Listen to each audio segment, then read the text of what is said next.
શ્રીમદ ભાગવતની રચના હું એવું માનું છું કે મહાભારત પછી કદાચ એટલા માટે વેદવ્યાસને કરવાનું મન થયું હશે કે આટલું અદ્ભુત પાત્ર જે સીધું દ્રૌપદીના સ્વયંવરમાં પ્રવેશે અને ત્યાં સુધી એના વિશે તમે કંઈ જાણતા જ નથી.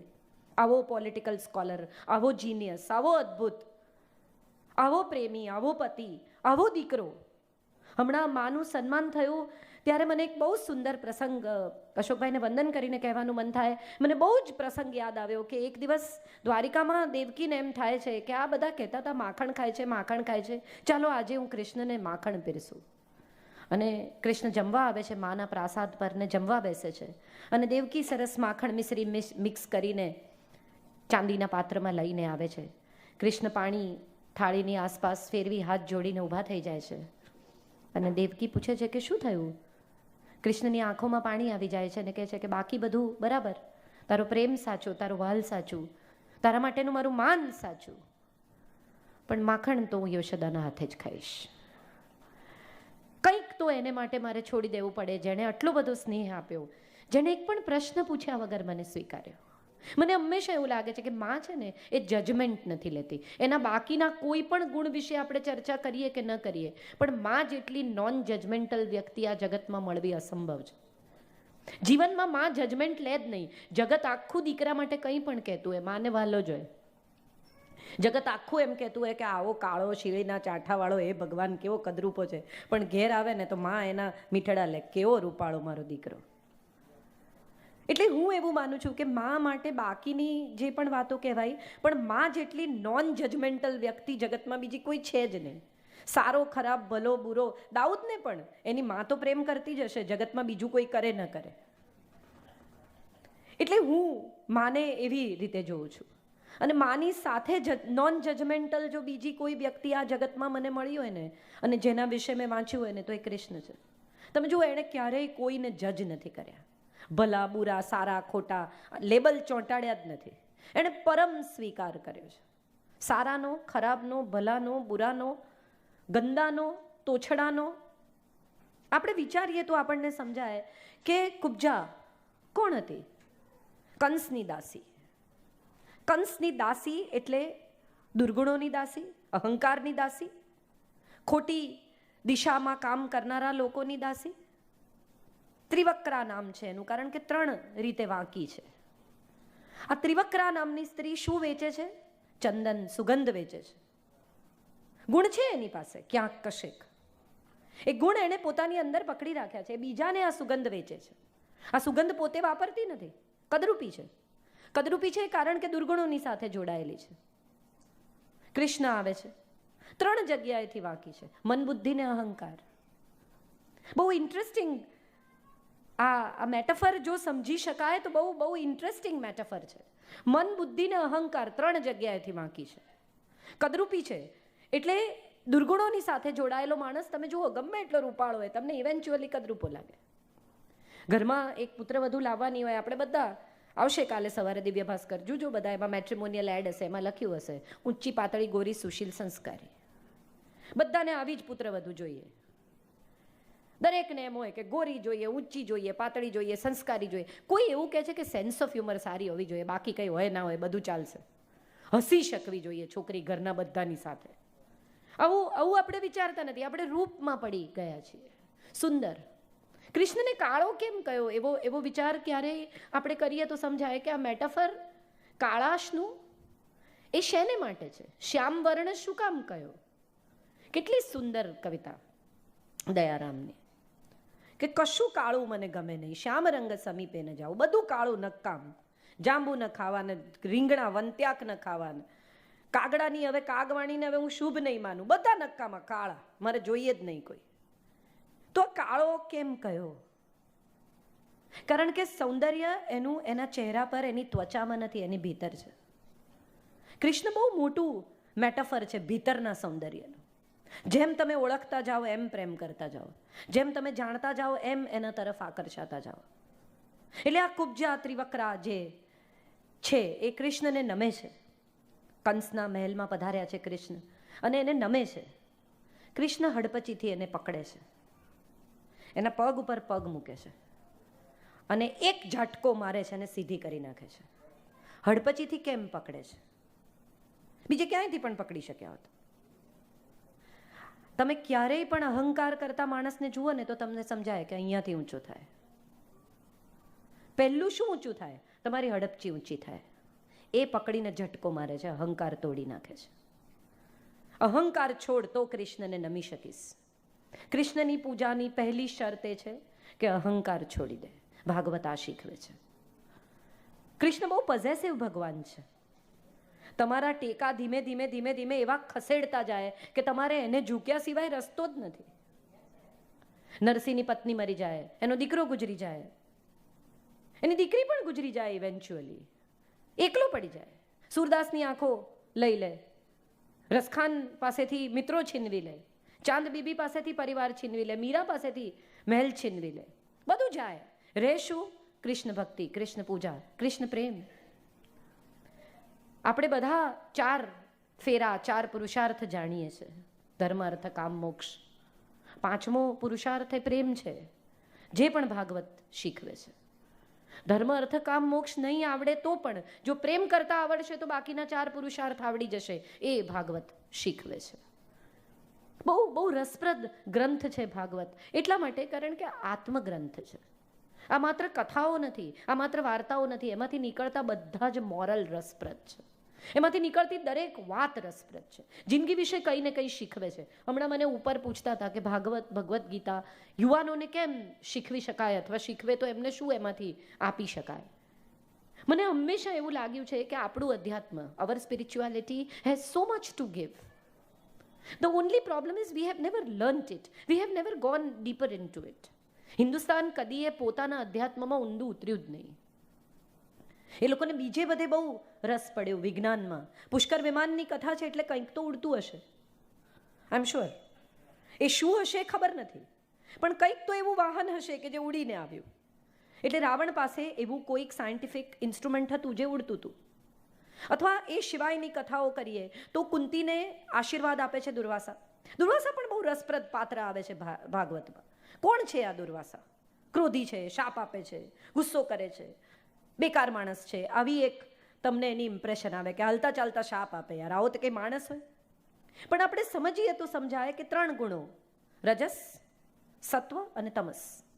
3 ભાઈઓ, દત્તાત્રેય, ચંદ્રમા અને દુર્વાસા. આ 3 એવા ભાઈઓ કે જે 3 ગુણોમાંથી જન્મ્યા. એક રજસ, એક તમસ, એક સત્વ. બ્રહ્માનો દીકરો દત્તાત્રેય, રજસનો દીકરો ચંદ્રમા. સુંદર છે, તમે જુઓ. સાંજ પડે આમ ચાંદની રેલાએ તો રોમેન્ટિક કરી નાખે. રજસ છે, સ્પષ્ટ રીતે રજસ. એમાં બીજો કોઈ તત્વ તમને જડે જ નહીં. અને છેલ્લું તમસ છે, ક્રોધ. ગમે તેટલો જ્ઞાની, ગમે તેટલો ઇન્ટેલિજન્ટ, ગમે તેટલો અદ્ભુત વ્યક્તિ, પણ અંતે ક્રોધી. સ્વયં પર જેનું નિયંત્રણ નથી એનું ક્યાંય પણ નિયંત્રણ નથી. નારદને શાપ આપે છે કે તું ક્યાંય ટકીને નહીં રહે, જા, તારે બધેથી નીકળી જ જવું પડશે. તું જ્યાં જઈશ ને ત્યાંથી તારે રખડ્યા જ કરવું પડશે.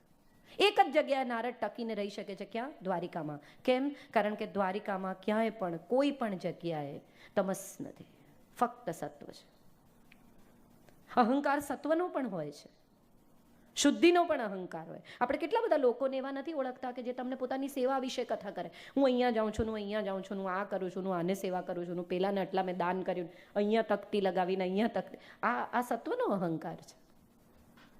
તમે શું આપ્યું છે એ જો તમારે કહેવું પડે તો હું માનું છું એ અહંકાર જ છે. રજસનો પણ અહંકાર આપણે જોયો જ છે. મને બહુ હસવું આવે. બહુ ઇન્ટરેસ્ટિંગ હોય છે અશોકભાઈ. લોકો આપની સાથે પણ થતું હશે, પોતાને ઘેર લઈ જાય, ઘર બતાવે. મારે કેમ જોવું પડે તમારું ઘર? Why should I look at your home? આ માર્બલ અમે અહીંથી મંગાવ્યા, ના અમે અહીંયાથી કર્યું ને, આ આમ કર્યું ને. કંઈ મને શું ફરક પડે? હું આ ઘરમાં રહેવાની છું, મને ફરક નથી પડતો આ ઘરથી. તમે માણસ કેવા છો? મને ફરી આ ઘરમાં આવવાની ઈચ્છા થાય કે ન થાય એટલું જ મારે નક્કી કરવાનું છે. તમારા રજસના અહંકારમાં મને કોઈ રસ નથી. અને તમસનો અહંકાર તો હોય જ છે. તમસ સ્વયં અહંકાર છે, અંધારું છે, ઘોર અંધારું તમસનું.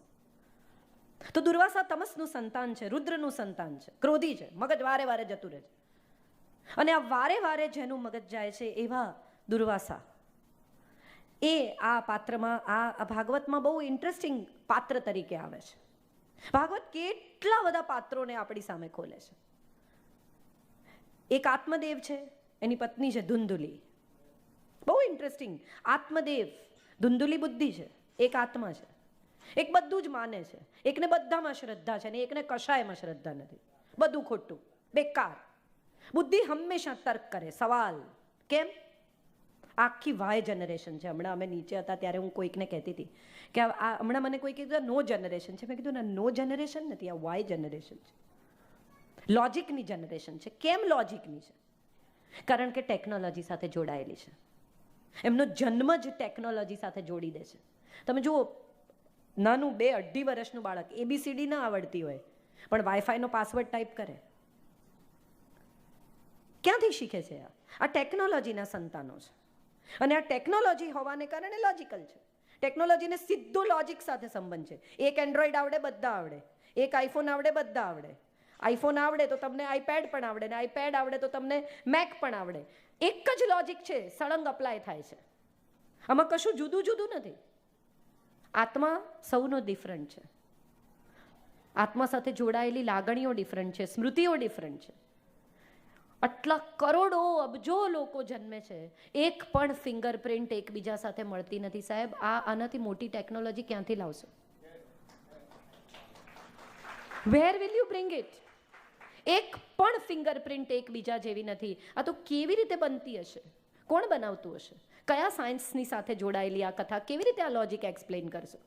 કોણ ગોઠવે છે નારંગીમાં ફાંક? કોણ ભરે છે નારિયેળમાં પાણી? કેવી રીતે એક્સપ્લેન કરશો?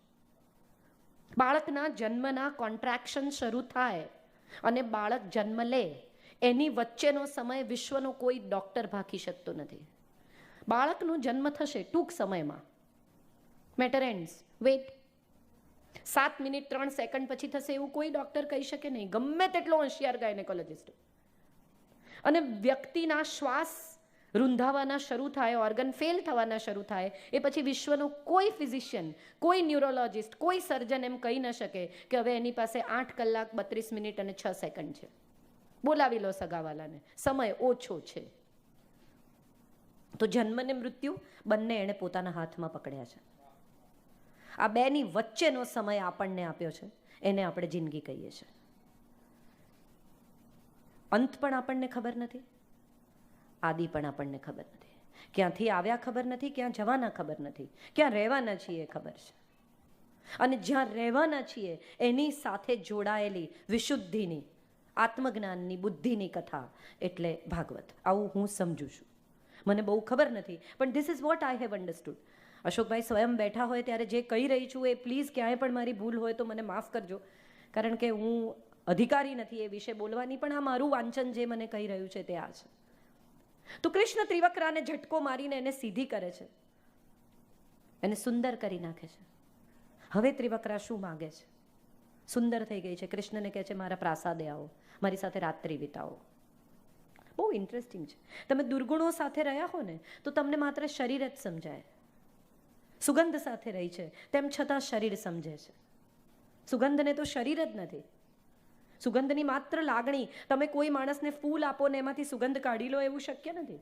તમે ફૂલ આપો એટલે જોડે સુગંધ આપી જ દેવી પડે. તમારી પાસે કોઈ ઓપ્શન બચતું નથી. તમે કોઈ માણસને પ્રેમ કરતા હો તો એ પ્રેમ સાથે શબ્દ ન હોય પણ સંવેદના તો હોય જ. તમે એ સંવેદના કાઢીને આટલો પ્રેમ આપું ને આટલો ન આપું એવી કોઈ ઓપ્શન્સ તમને ઉપલબ્ધ નથી. તો ભાગવતમાં આ ત્રિવક્રાની કથા છે, જય વિજયની કથા છે. બીજા અનેક આખ્યાનો છે. શુકદેવની કથા છે. શિવ જ્યારે પાર્વતીને કથા કહે છે ને એક પોપટનું બચ્ચું આ સાંભળે છે અને પાર્વતી ઊંઘી જાય છે ને પોપટને એમ થાય છે કે આ વાર્તા અધૂરી રહી જશે, અમરત્વની આ કથા હું રહી જઈશ સાંભળવાનું. અને એ હોંકારો દે છે અને શિવને સમજાઈ જાય છે કે આ પત્નીનો અવાજ નથી, છતાં કથા પૂરી કરે છે. મજા ભાગવતની તમામ કથાઓની એ છે કે આ ગુડનેસની કથા છે. ભાગવતનો આખો પ્રવાસ અંધકારથી અજવાસ તરફનો છે. ભાગવતનો આખો પ્રવાસ અજ્ઞાનથી જ્ઞાન તરફનો છે, અસતથી સત તરફનો છે, ઇવિલથી ગુડ તરફનો છે. ક્યાંય કશે પણ તમે જુઓ કોઈ એવું નથી કહેતું કે આ આખી કથા જ્યારે પૂરી થાય, ક્યાંય પણ શુકદેવની કથા સાંભળો, બીજી સાંભળો, પુરંજનનું આખ્યાન સાંભળો, આવશે બધું. પણ એ બધું સાંભળતી વખતે અંતે તમને એક વાત સમજાય કે આપણી ભીતર જે ગુડનેસ છે એને બહાર કાઢવાની છે. આ કથા સાંભળ્યા પછી મેં ઘણા બાપુ બી 3-3 કલાક ગળો ફાડે ને બીજા પણ લોકો બિચારા કથાઓ કે, પણ કથા પૂરી થાય એ પછીની 5મી મિનિટે મેં લોકોને જમવા માટે ઝઘડતા જોયા છે. હું પહેલાં ઊભો છું ને તું પછી ઊભો છું ને ખસ વચ્ચેથી ને. ત્યારે મને એમ થાય કે શું કામ બેસો છો 3 કલાક, એના કરતાં સારી ફિલ્મ જોઈ આવો, મજા આવશે. જો કાંઈ ઘેર ન લઈ જવાનું હોય તો એમની મહેનત એ નકામી છે. મને એવું લાગે છે કે ભાગવત સાંભળવાથી નહીં, સમજવાથી આપણી ભીતર ઉતરે છે. કશુંક અંદર સિપિન થવું જોઈએ. શ્રીમદ ભાગવત ભીતર ઉતરે તો શ્રીમદ સત્કર્મો સારાઈનો ઉદય થાય. આપણે ભગવત બનીએ, કારણ કે ભગવત સાથે જોડાઈએ. બહુ બહુ રસપ્રદ છે આ આખી એક કથા. મારે જે વાત કરવી છે એ એના પર આવું ત્યાં સુધીમાં મારે એ કહેવું છે કે આપણે બધા જે સમાજમાં જીવી રહ્યા છીએ એમાં બહુ બધી કુબજાઓ છે, બહુ બધી ત્રિવક્રાઓ છે, બહુ બધી રાધાઓ પણ છે, બહુ બધી દ્રૌપદીઓ પણ છે, અનેક કેરેક્ટર્સ આપણી આસપાસ છે. આપણી ભીતરનો કૃષ્ણ જો એ સૌને સ્વીકારે ને તો હું માનું છું કે આપણે ભાગવતની સાથે જીવી શકીએ. કૃષ્ણનો સ્વીકાર સૌથી પહેલો ને સૌથી છેલ્લો ગુણ શીખવાનો છે. બીજું બધું તો કૃષ્ણ પાસે કદાચ નહીં શીખી શકાય, પણ એનો પરમ સ્વીકાર શીખી જઈએ ને તો હું માનું છું ભાગવત સાંભળ્યું, જાણ્યું, વાંચ્યું, અનુભવ્યું એ સાર્થક છે. કોઈના વસ્ત્ર હરે છે, કોઈને વસ્ત્ર પૂરે છે, અને આ બેની વચ્ચે બેલેન્સ કરે છે. એને બરાબર ખબર છે કે કોના હરાય ને કોને પુરાય. ક્યાંય કન્ફ્યુઝન નથી. જ્યાં સ્ત્રીનું અપમાન થઈ રહ્યું છે ત્યાં એક ક્ષણ અટકતો નથી. જ્યાં લોકો સ્ત્રીને કદરૂપી કહે છે ત્યાં સુંદર કરે છે. જ્યાં લોકો સ્ત્રીને એમ કહે છે, જેને પૂરી રાખી છે 16,000 સ્ત્રીઓને, એને છોડાવે છે એટલું જ નહીં, એ સ્ત્રીઓને સમાજમાં ફરી સ્વીકારવા માટે એમ કહે છે કે જઈને કહેજો કે તમે મારી પત્ની છો. એક નથી સચવાતી લોકોથી. 16,000 સ્ત્રીઓને રીએસ્ટાબ્લિશ કરવી, રિહેબિલિટેટ કરવી, it's not a simple thing. એમના સંતાનો હશે, એ તમામ સંતાનોને પણ એ પોતાનું નામ આપે છે. 16,108 સ્ત્રીઓ પરણ્યો એવો આક્ષેપ એના ખભે લઈને જાય છે. ફરી કદાચ મળ્યો પણ નહીં હોય આ સ્ત્રીઓને.